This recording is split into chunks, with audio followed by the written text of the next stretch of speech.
Cherry Blossom, a peaceful day in the life of a Maiko Dizzy. A soothing bedtime story to help you drift off gently. In a quiet corner of old Kyoto, where stone lanterns line narrow paths and the soft rustle of bamboo dances in the morning breeze, a gentle sun rose over a wooden townhouse with sliding paper doors. Inside, nestled in layers of cotton blankets, young Maiko Hana stirred softly. Hana was a Maiko, an apprentice geisha, known not only for her grace and poise but for the calm, dreamy presence she carried like the scent of sakura in spring. Her days were carefully choreographed, yet full of soft beauty, ritual, and peace. As the light peeked in through the shoji screens, Hana opened her eyes slowly, not with a start, but as if waking from a poem. The first thing she heard was the cooing of doves on the rooftop and the distant bell of a nearby shrine. She sat up slowly, letting the morning silence wrap around her like a shawl. She didn't rush. Today was a peaceful day.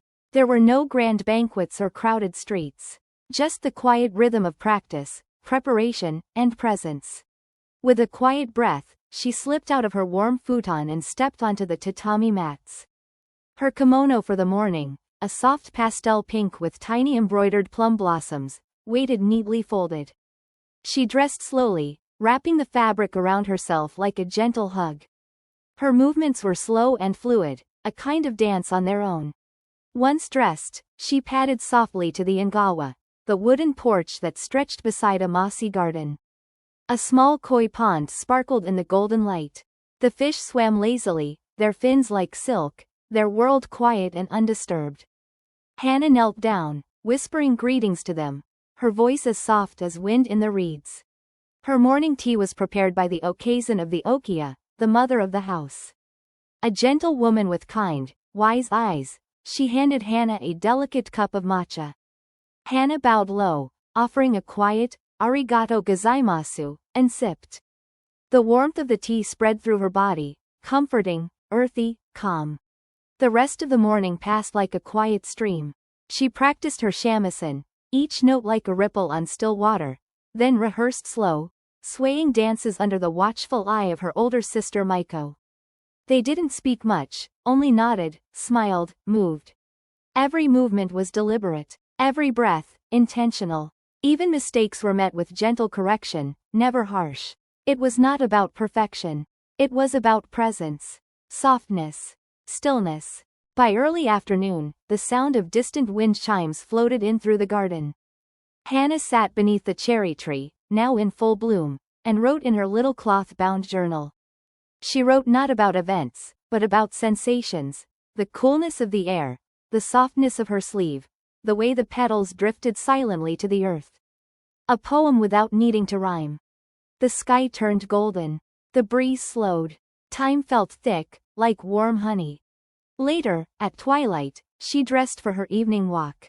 This time, her kimono was deeper in color. Lavender, with gold threads that shimmered in the last light of day. Her hair was adorned with tiny ornaments shaped like moonflowers.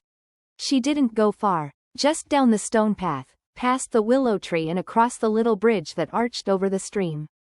The town was hushed. Lanterns flickered to life in quiet doorways. Crickets began their nightly song. Hana paused on the bridge and looked into the water. The moon had risen and floated in the reflection, calm and clear. She closed her eyes and breathed in the cool night air. It smelled of incense and wisteria. Everything around her felt perfectly still. Not lonely, just peaceful. By the time she returned home, the house was dim, lit only by a single lamp. She undressed slowly, folded her garments carefully, and slipped into a soft cotton robe. Then she climbed into her futon, the layers warm and familiar. Outside, the wind rustled through the trees. A frog chirped near the pond. The sounds of night became a lullaby. Hana sighed, a small smile on her lips. Her body relaxed into the earth beneath her. Her heart slowed. Her mind quieted. The last thing she saw before her eyes closed was the soft glow of the moonlight against the paper walls, painting everything in silver dreams. And just like that, Hana drifted gently, softly, sweetly, into sleep.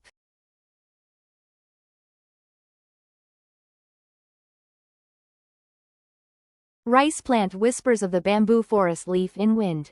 A tranquil tale from the mountains of Japan.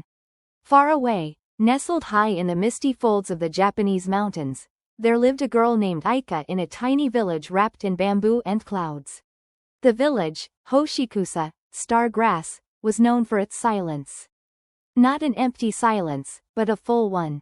The kind of silence that made space for wind and water, birdsong and bell chimes, the rustling of leaves, and the rhythm of breath. It was a place where time wandered slowly, like a cat in the sun.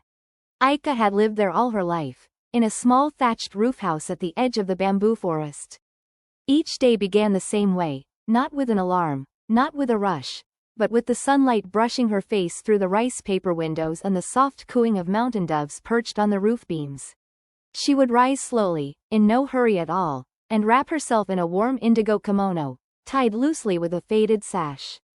Her bare feet touched the smooth floorboards, cool from the night air. She stepped outside and bowed quietly to the mountain, as was tradition. "Good morning, Yama-sama," she whispered, and the breeze seemed to nod in reply. Aika's days were simple. She tended to a small herb garden filled with shiso, chrysanthemum, and yuzu. She carried water from the stream in a wooden bucket, humming a quiet melody passed down from her grandmother. Her footsteps on the path were soft, barely louder than the wind through the trees. One day, the sky was covered in clouds like layers of soft gray silk, and the mist hung low over the valley. Aika decided to visit the heart of the bamboo forest, a place where hardly anyone ever went. It was said that if you sat quietly enough, you could hear the forest whisper stories, ancient ones, older than the stones. She brought with her a small cloth satchel. Inside, a warm rice ball wrapped in salted sakura leaves, a bamboo flask of roasted tea, and her notebook of poems. With her straw hat tilted gently over her brow, she set out, her steps nearly silent on the mossy ground. As she walked, the world became quieter. The bamboo grew thicker, taller. The green stalks swayed slowly, whispering secrets only they knew. Birds paused their songs as she passed. Even the insects hushed. It was as though the forest recognized her, a child of silence. She arrived at a small clearing, round, soft, ringed by stone. In the center stood an old shrine, simple and weather-worn, with offerings of pine cones, feathers, and polished river stones. Aika knelt before it, placed her rice ball at its base, and bowed. "Thank you for watching over us," she murmured. Then she sat, and listened. At first, there was only the rustle. The wind through the bamboo was like soft paper crinkling, or the sound of a distant waterfall. She closed her eyes and let the sound fill her mind. It was not a voice, not really. But it spoke. It told her of the first rain that fell on the mountain, before even the village had existed. Of the crane who danced under the full moon, waiting for her mate. Of the old man who once lived in the forest and carved flutes from fallen bamboo, and how the wind still played them when it passed by just right. Aika listened for hours, or maybe only minutes. Time had no edges here. When she opened her eyes, the mist had thinned and the late afternoon sun poured golden ribbons through the tall bamboo stalks. The light shifted slowly, like a lullaby made of sunshine. She sipped her tea and wrote a small poem in her notebook. Bamboo dreams sighing, soft songs from before my birth, clouds drift, I listen. Then she rose, bowed once more, and walked back home, her heart full of silence that somehow felt more alive than any sound. She didn't rush. The path home was gentle, and the air smelled of earth and warm leaves. Back at her house, she lit a single lantern and placed it by her futon. The light flickered softly, casting long shadows that danced like memories on the wall. She undressed slowly, folded her kimono with care, and slipped under her quilt, the scent of lavender rising faintly from the pillows. Outside, the stars appeared, one by one, like tiny promises. The bamboo forest whispered in the distance, telling stories to the moon. Aika smiled to herself and let her breath slow. In, out, soft, still. And the forest, far away but always near, continued to sing. Wind Chime, the Wind Chime Keeper Herb. A gentle story for a summer night. In the warm, golden folds of an endless summer, where the cicadas sang like clockwork and the air shimmered with heat, there was a quiet little village named Sugamori. It sat nestled in a valley between two sleepy mountains, where time moved slowly, like the trickle of cold water down a stone basin. At the edge of the village, beyond the rice fields and flower patches, stood a small house with a wide porch and a roof that caught the wind just right.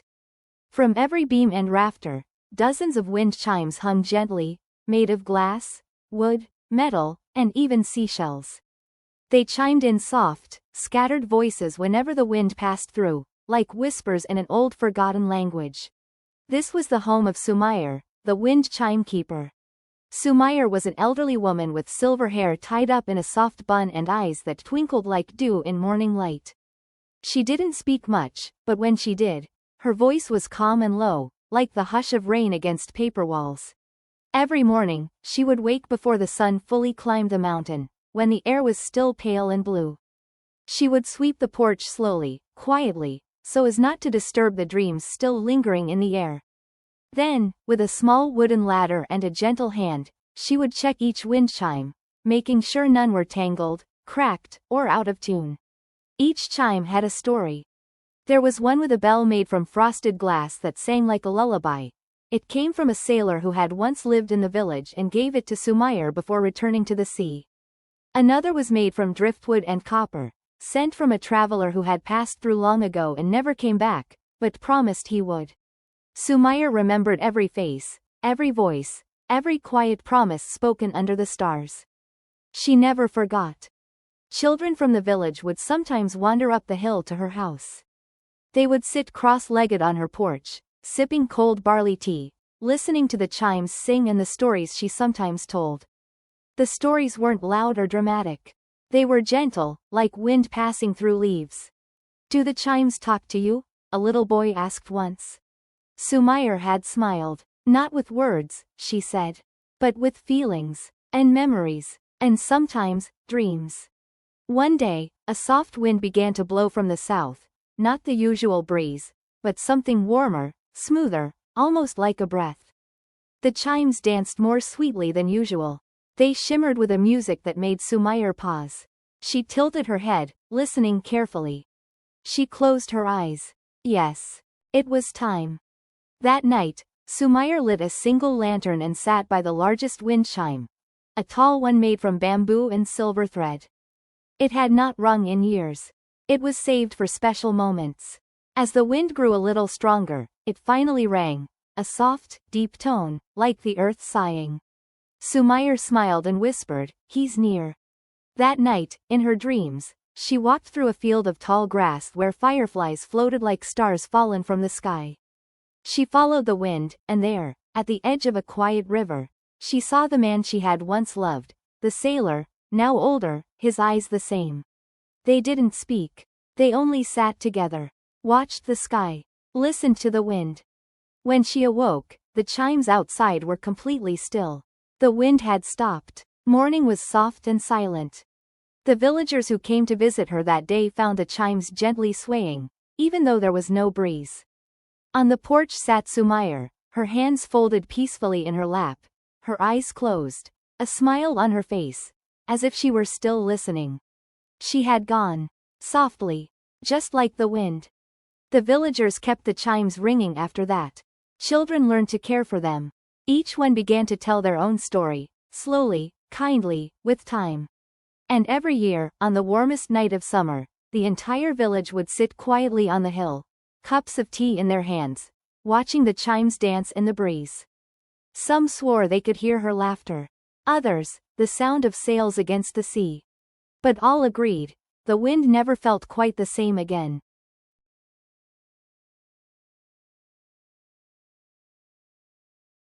Teacup, the hidden tea house of Moon Lake Cherry Blossom. A whispering story to gently carry you into sleep. Long ago, in a quiet part of the world not found on any map, there was a lake so still and silver that it looked like the moon had fallen to earth and never left. The villagers nearby called it Tsukimi no Mizu, the water of moon viewing. At the edge of this lake, tucked into a cove hidden by willows and mist, there was a little tea house. You wouldn't find it on foot unless it wanted you to. The path would only appear when the moon was round and the night air carried a soft scent of jasmine and smoke. The tea house was run by a woman known only as Shiori. Some said she was a spirit. Others said she was a dream. But those who visited her tea house all agreed on one thing. After a single cup of her tea, your heart would grow quieter, your mind lighter, and your sleep deeper than it had ever been. Shiori looked like someone who had stepped out of a memory. Soft robes of layered silks, long silvery hair tied with plum blossoms, and eyes that seemed to reflect the entire lake, stars and all. Her tea house had no signs, no servants, and no prices. It was a simple wooden space, tatami floors, paper lanterns, shelves lined with strange jars, and cushions beside wide-open windows that looked out over the lake. Each visitor who found their way to her would be greeted the same way.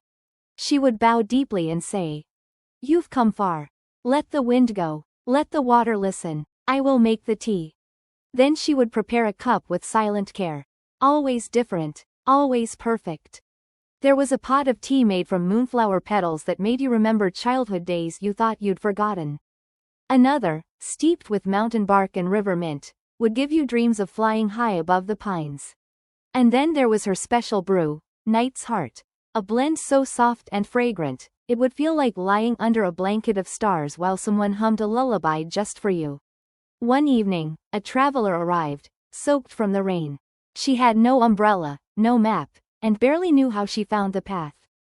Her name was Naoko, and her heart was tired. Not from walking, but from longing. She had lost her way, not just in the woods, but in her own life. Shiori welcomed her wordlessly. She dried Naoko's coat, gave her warm socks, and sat her by the window where the moonlight turned everything silver. "I don't know what I need," Naoko confessed. Shiori smiled gently. "The tea knows." That night, Naoko drank 3 sips of a soft blue tea that smelled of night rain and forgotten lullabies. With each sip, her breathing slowed. Her shoulders dropped. Her heart, so full of noise, quieted. She looked out at the lake. The moon shimmered across the water like a path. And as the chimes on the porch danced in the wind, Naoko began to cry, not from sadness, but from release. She stayed the night, slept the best sleep of her life. When she awoke, she was lying in the soft grass beside the lake. The tea house was gone. Only a single warm cup remained beside her, half full, with steam still rising, and a note written in delicate brushstrokes. "When the world is too loud, remember, there is always tea. There is always the moon. There is always your breath." Naoko carried that memory for the rest of her days. She never found the tea house again, though sometimes, on windless nights when the lake was still, she would smell jasmine and smoke and feel that same stillness in her heart. She never forgot the taste of the tea, or the kindness of a stranger with moonlit eyes.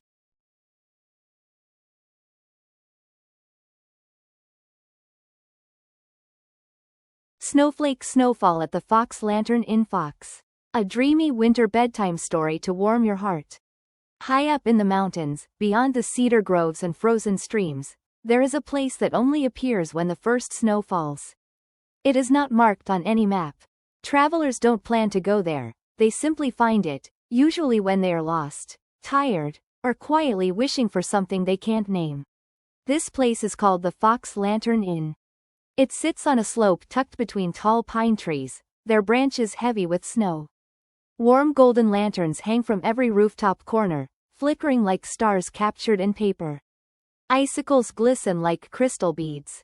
The path to the inn is always lined with tiny paw prints, too small for a person, too precise for a bird. The inn is always warm inside. Wooden beams creak gently in the hush of snowfall. Tatami mats line the floor, and the smell of roasted chestnuts and sweet rice fills the air. Wind chimes made from bells and carved wood hang over the doorways. They don't ring with wind, they ring with wonder. The inn is kept by Yuki, a woman with snowy white hair and robes the color of ash and pearl. She moves silently, her presence like mist.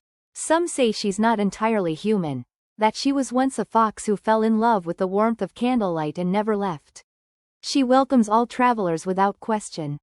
When someone arrives, chilled and weary, she simply bows and says, "The fire is ready. The soup is warm. Your dreams are safe here. There are no keys at the Fox Lantern Inn. Rooms know who they belong to. When a guest walks through the narrow wooden hallways, a sliding door will gently open on its own, revealing a cozy chamber with thick quilts, soft futons, and windows that look out over snow-covered trees. On one particularly cold night, a boy named Ren arrived at the inn. He had wandered far from home, chasing the memory of someone he'd lost. He wasn't sure how he got to the mountain trail. The wind had picked up. His lantern had gone out. And just when he was certain he couldn't take another step, he saw a warm glow through the trees. The inn. Yuki welcomed him with a nod, no words. She brought him hot yuzu tea and a bowl of rice porridge, and led him to a room where the window overlooked a frozen lake that sparkled with starlight. That night, Ren could not sleep. He sat by the window, knees drawn up, breath fogging the glass. And then, he saw them. A lantern. Floating. Drifting across the frozen lake. Behind it, a line of soft paw prints. And a figure, not quite a fox, not quite a person, walking with the lantern held high. Ren opened his window. The wind whispered something he couldn't quite understand, but it didn't scare him. It felt like being remembered. He watched as the figure bowed slowly toward the inn, then vanished into the snow. The next morning, Ren found a folded piece of rice paper on his windowsill. No writing. Only a single painted image. A fox curled up beside a lantern. Ren stayed at the inn for 3 more nights. Each dream he had was gentler than the last, full of warm hands, crackling fire, soft laughter, and snow that never felt cold. On the 4th morning, he awoke in his own bed at home. No snow, no mountains, but under his pillow was the folded image of the fox and lantern, and a faint scent of roasted chestnuts in the air. He never forgot the Fox Lantern Inn. And sometimes, when the first snow falls and the wind is soft and round like a lullaby, he leaves a small lantern in his window, just in case someone else needs help finding their way. Cloud with snow, good night, little wanderer. May your dreams be warm and kind. The inn is always there, just beyond the snow.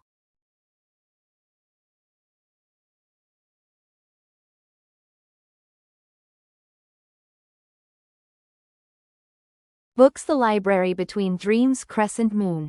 A long, gentle bedtime story for stillness and wonder. There is a place, far beyond the edge of the waking world, where dreams go when they are not being dreamed. It looks like a library. But not like any library you've seen before.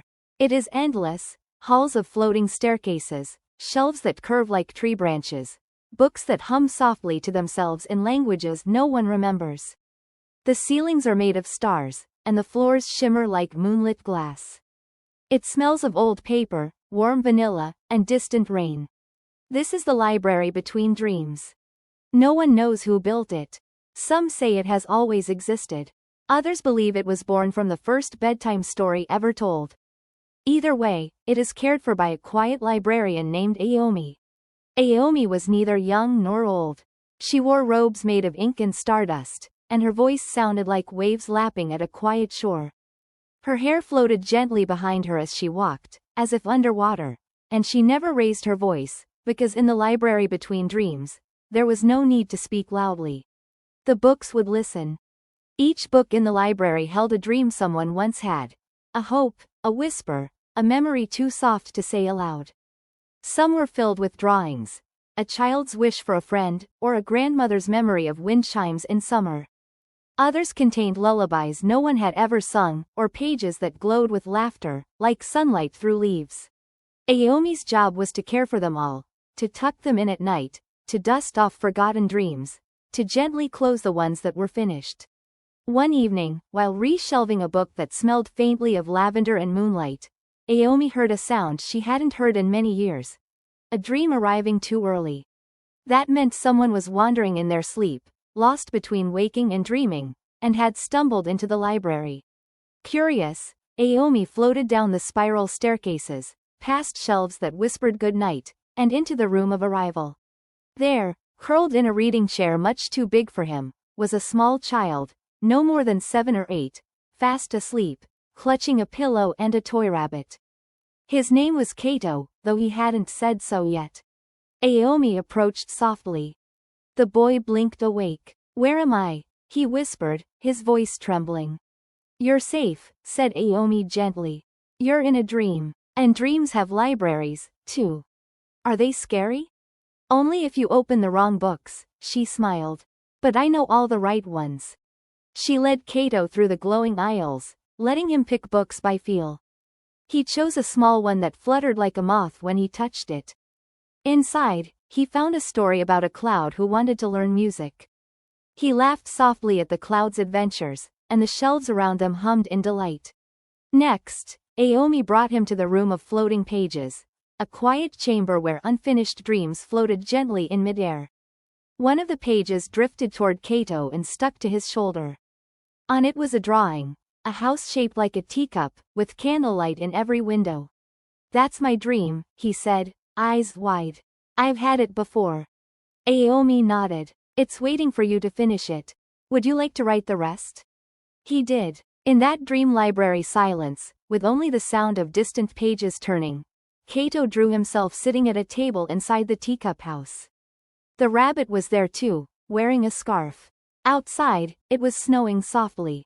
Inside, there was warm soup and music playing from a gramophone shaped like a flower. When he finished, the page folded itself and flew gently to a shelf marked "Not Yet Forgotten."